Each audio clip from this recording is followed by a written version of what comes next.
आप सभी का स्वागत है। मैं लक्ष्मण लाल गुजर, सहायक आचार्य राजकीय महाविद्यालय उनियारा टोंक। आज हम भौतिक भूगोल में जो है पृथ्वी की उत्पत्ति के बारे में पढ़ेंगे। इससे पूर्व हमने जो है सौर परिवार के बारे में पढ़ा था, सौरमंडल के बारे में। अब जो हम पृथ्वी की उत्पत्ति के बारे में पढ़ेंगे कि पृथ्वी की उत्पत्ति किस प्रकार से हुई, उससे संबंधित कौन कौन सी परिकल्पनाएँ हैं और उन परिकल्पनाओं की क्या क्या कमियाँ थी, और सबसे जो वर्तमान में जो मान्य परिकल्पना है पृथ्वी की उत्पत्ति से संबंधित, वो परिकल्पना कौन सी है। तो सबसे पहले शुरू करते हैं पृथ्वी की उत्पत्ति। पृथ्वी की उत्पत्ति के बारे में सबसे पहले हमें पृथ्वी के बारे में जानना होगा, और उसके बाद में पृथ्वी से की उत्पत्ति से संबंधित कौन कौन सी परिकल्पनाएं दी गई थी, जिसमें धार्मिक परिकल्पनाएं कौन कौन सी है, साथ ही जो वैज्ञानिक जो परिकल्पनाएं हैं वो कौन कौन सी है, मतलब धार्मिक विचार कौन से हैं और वैज्ञानिक परिकल्पनाएं कौन सी है। पृथ्वी की उत्पत्ति। पृथ्वी सौरमंडल का एक सदस्य ग्रह है। जैसा कि अपन ने पिछले वीडियो में पढ़ा था कि पृथ्वी जो है वो सौरमंडल का एक सदस्य ग्रह है। पृथ्वी की उत्पत्ति के विषय में अभी तक कोई भी सर्वसम्मत सिद्धांत नहीं आया है। मतलब आज दिन तक जो है पृथ्वी की उत्पत्ति के संबंध में कोई भी सर्वमान्य सिद्धांत अभी तक जो है प्रतिपादित नहीं किया गया है। पृथ्वी की उत्पत्ति कब, कैसे और कहाँ हुई, इन प्रश्नों के उत्तर त्रुटि रहित आज तक कोई नहीं दे सका है। यह विषय अभी तक रहस्यमय बना हुआ है, इसलिए इस विषय में अनेक परिकल्पनाएं दी गई हैं। प्राचीन काल में धार्मिक परिकल्पना द्वारा पृथ्वी की उत्पत्ति के संबंध में दिए गए ज्ञान को आधुनिक विज्ञान नहीं मानता है। अर्थात पहले जो धार्मिक आधार पर अपने धर्म ग्रंथों के अंतर्गत जो पृथ्वी की उत्पत्ति को बताया गया था, उसको आधुनिक विज्ञान नहीं मानता है, उन विचारों को जो है वो खंडन करता है। तथा आधुनिक विज्ञान भी इतनी उन्नति नहीं कर पाया कि पृथ्वी की उत्पत्ति के संबंध में कोई संतोषजनक परिकल्पना प्रस्तुत कर सके। कुछ विद्वानों ने पृथ्वी की उत्पत्ति को समझाने का प्रयत्न जरूर किया है, और अपनी अपनी परिकल्पनाएं उन्होंने प्रस्तुत की है। तो अभी तक कौन कौन से विद्वानों ने कब कब परिकल्पनाएं प्रस्तुत की है उसके बारे में पढ़ेंगे। फ्रांसीसी विद्वान कास्ते दे बफन ने पृथ्वी की उत्पत्ति के संबंध में सर्वप्रथम 1745 ईस्वी में जो है अपना विचार प्रस्तुत किया। उन्होंने माना कि एक विशालकाय पुछल तारे के सूर्य के समीप आया, और जिससे सूर्य व पुछल तारे में जोरदार टक्कर हुई। सूर्य से पर्याप्त मात्रा में द्रव्य पदार्थ बाहर निकला। सूर्य से निकले इसी पदार्थ से के घनीभूत होने से जो है ग्रह और उपग्रहों की रचना हुई है। इन परिकल्पनाओं को 3 वर्गों में विभाजित किया जा सकता है: एक तारक परिकल्पनाएं, द्वितारक परिकल्पनाएं और नवीन परिकल्पनाएं। तो मुख्य रूप से ये जो पहला जो विचार था, सबसे पहले पृथ्वी की उत्पत्ति के संबंध में वो विचार दिया था फ्रांसीसी विद्वान कास्ते बफन ने 1745 ईस्वी में। उसके बाद में ये जो परिकल्पनाएं हैं, उन परिकल्पनाओं को अपन 3 भागों में बांट सकते हैं। पहली एक तारक परिकल्पनाएं, अर्थात इसके अंतर्गत जो है पृथ्वी की उत्पत्ति एक तारे से मानी जाती है।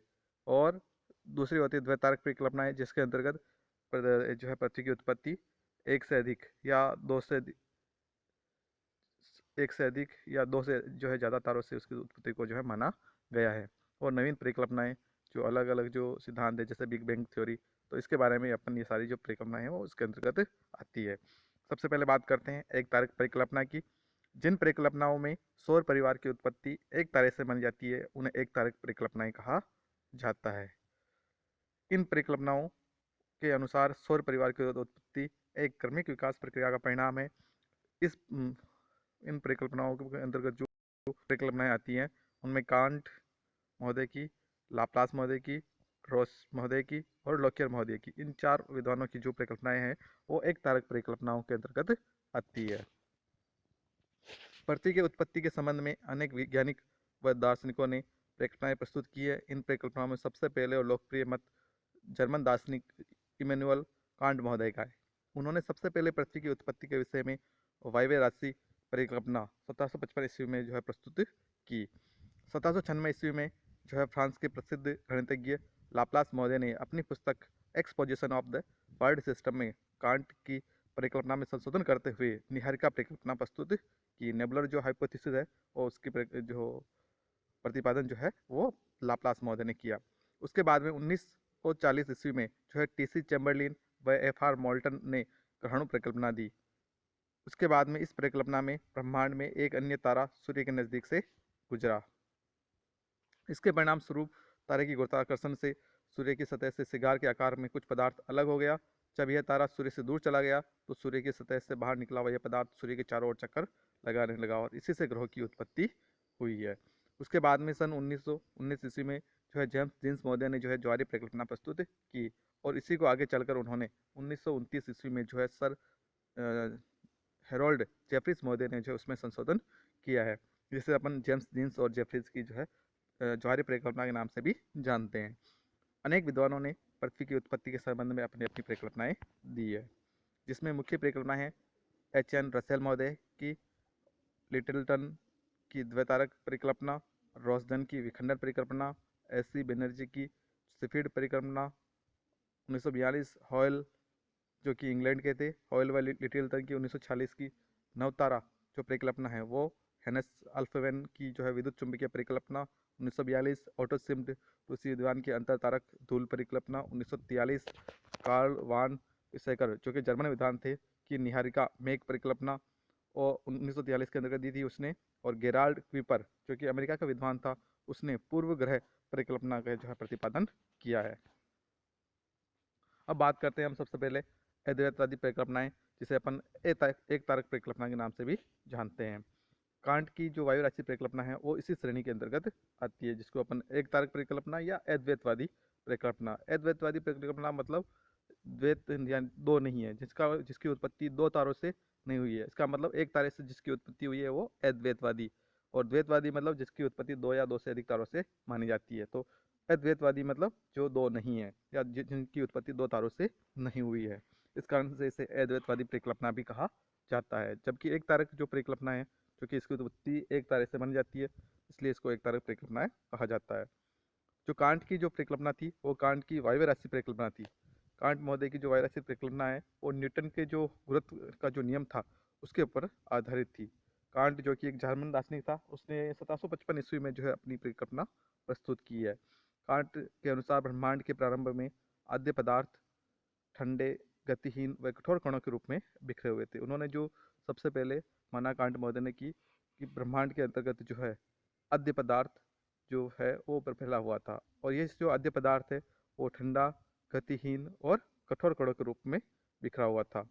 बाद में जब ये आद्य पदार्थ जो है के कारण गुरुत्वाकर्षण बल के कारण आपस में एक दूसरे से टकराने लगे, और उन्होंने बताया कि बाद में ये जो कण थे आद्य कण वो जो है एक दूसरे से गुरुत्वाकर्षण के कारण आपस में टकराने लगे, और इन कणों के आपस में टकराने से जो है उष्मा का जो है जन्म हुआ, और जिससे जो है भ्रमण गति का भी जो है आविर्भाव हुआ। कोणीय समय के कारण इसमें भ्रमण गति उत्पन्न हुई। तापमान में वृद्धि से आद्य पदार्थ एक वायु राशि में बदलने लगा। जब धीरे धीरे जब आद्य कण टकराने लगे और उसमें उष्मा की जो है वृद्धि होने लगी, भ्रमण गति बढ़ने लगी, तो धीरे धीरे क्या हुआ कि वो जो आद्य पदार्थ था वो एक वायवीय जो राशि थी उसके अंतर्गत बदलने लगा। ताप व गति के कारण शीतल व गतिहीन पदार्थ गतिशील निहारिका में परिवर्तित हो गया। अब धीरे धीरे क्या हुआ, तापमान और गति के कारण जो गतिहीन और जो शीतल जो पदार्थ था आद्य पदार्थ वो क्या हुआ, धीरे धीरे जो है गतिशील निहारिका के अंतर्गत बदल गया। यहाँ पर मैं आपको निहारिका के बारे में बता दूं, निहारिका किसे कहते हैं। तो निहारिका एक तरीके से जो अंतरिक्ष के अंदर या ब्रह्मांड के अंदर जो विभिन्न जो तारे हैं और जो उन तारों के बीच में जो गैस के जो बादल होते हैं या धूल के कण के जो बादल होते हैं या प्लाज्मा, इनसे जो बने हुए बादल होते हैं वो क्या कहलाते हैं, निहारिका। तो वो धीरे धीरे क्या हो गया, एक निहारिका के अंतर्गत बदल गया। और तापमान में वृद्धि के कारण गतिशील निहारिका की जो परिभ्रमण गति थी वो बढ़ने लगी। धीरे धीरे क्या हुआ, आपस में जो अणु थे वो आपस में टकराए, और उसके कारण से उसकी जो परिभ्रमण गति थी वो बढ़ने लगी, जिससे आकार में भी वृद्धि हुई, और परिभ्रमण गति से बढ़ने से जो है निहारिका का आकार बढ़ता गया। तीव्र गति से निहारिका घूर्णन के कारण केंद्रोपसारी बल उत्पन्न हुआ। केंद्रोपसारी मतलब केंद्र से बाहर की ओर जो धकेलने वाला जो बल होता है वो बल का जो है यहाँ पर जन्म हुआ। केंद्रोपसारी बल के कारण जो है गतिशील निहारिका से पदार्थ का एक छल्ला बाहर निकल गया, और इसी केंद्रोपसारी बल के कारण जो निहारिका तीव्र गति से भ्रमण कर रही थी उससे जो है एक छल्ला जो है उस वो बाहर निकल गया, और इसी प्रकार से क्रिया की पुनरावृत्ति से 9 छल्लों के निकलने से और इन 9 छल्लों के धीरे धीरे ठंडे होने से 9 ग्रहों का निर्माण हुआ। तो इस प्रकार से कांट महोदय ने बताया था कि जो निहारिका थी उसमें केंद्रोपसारी बल के कारण उससे जो है अलग अलग जो है 9 छल्ले निकले, और उन 9 छल्लों के ठंडे होने से जो है 9 ग्रहों का जो है निर्माण हुआ है। ग्रहों के से केंद्रोपसारी बल से छल्ले अलग होने से उपग्रहों का निर्माण हुआ है। और उन्होंने कहा था कि इसी प्रक्रिया की पुनरावृत्ति से ग्रहों से जो है विभिन्न जो केंद्र अपसारी बल है उसके कारण विभिन्न छल्ले अलग हुए, और उन छल्लों के ठंडा होने से जो है ग्रहों के चारों ओर जो है उपग्रहों का निर्माण हुआ। ग्रहों के निर्माण के बाद जो निहारिका थी, उस निहारिका का जो अवशिष्ट भाग था, वो अवशिष्ट भाग सूर्य के रूप में परिवर्तित हो गया। उसके बाद कांट ने यहाँ तक कह दिया था कि अपनी परिकल्पना को सिद्ध करने के लिए आप मुझे पदार्थ ला कर दो, मैं विश्व का निर्माण करके दिखा दूंगा। कि कोई भी मुझे अगर पदार्थ उपलब्ध करा दे, आद्य पदार्थ, तो मैं उससे विश्व का निर्माण करके बता सकता हूँ कि किस प्रकार से ये जो पृथ्वी है, पूरे जो सौरमंडल है, उसकी उत्पत्ति कैसे हुई है। तो ये जो उक्ति है कई बार एग्जाम में पूछी जाती है कि आप मुझे पदार्थ दो, मैं विश्व का निर्माण करके दिखा दूंगा। ये जो है कांट महोदय ने अपनी जो परिकल्पना थी, अपने जो विचार थे उसके पर ऊपर अडिग रहते हुए ये जो है विचार दिया था। अब कांट की जो वायुराशि परिकल्पना है या निहारिका परिकल्पना है, उसके बारे में उसकी जो कुछ आलोचनाएं हैं, वो आलोचनाएं क्या थी, उसके अंदर क्या क्या कमियां थी, उसके बारे में देख लेते हैं। सबसे पहली जो आलोचना थी, वो कांट ने इस विषय में कुछ नहीं बताया कि आद्य कणों की उत्पत्ति कैसे हुई है। तो उन्होंने शुरुआत में जो माना कि ब्रह्मांड के अंतर्गत आद्य पदार्थ फैले हुए थे, जो गतिहीन, शीतल एवं जो है ठंडे थे। तो ये जो ठंडे पदार्थ थे, उनका ये आद्य कणों की जो उत्पत्ति है वो किस प्रकार से हुई है, तो उसके बारे में उन्होंने कुछ नहीं बताया था कि वो कहाँ से आए, कहाँ गए, इस प्रकार से उनके बारे में उन्होंने नहीं बताया था।